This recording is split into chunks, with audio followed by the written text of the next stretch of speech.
That's my custom cruise. You can see a beautiful bit of kit, twin scan. You can see here we've got a problem where this particular bike is running on one cylinder. The rear cylinder ain't working, so we plugged it in.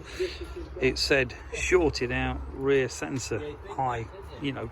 So basically we've taken this connector off under here and it now says open, which proves it is the injector. Simple, very simple way of doing it, but it works. And we can see here right signal turn. So if we go read codes,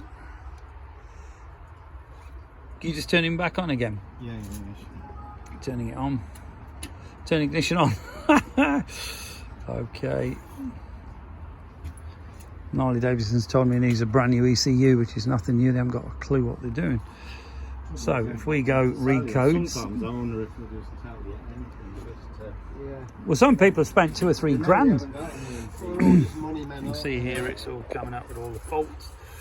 Rear injector low open.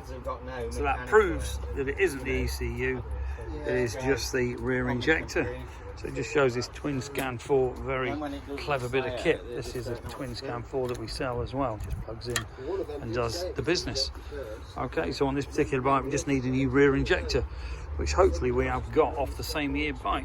If you're interested in any fault finding, see it gives you your ECM, all your fault codes. It still says there's a right rear turn signal output on. It says there's something wrong with the right rear turn signal, but they're the ones that's 3 in 1, isn't it? It's just I've just had the signal on and I've turned it off, so maybe it's yeah. Right hand. Yeah, I caught. Okay, yeah. So as you can see, Roger here causing faults already. If you're interested, give us a bell. 01773835666, customcruisers.com. Thank you.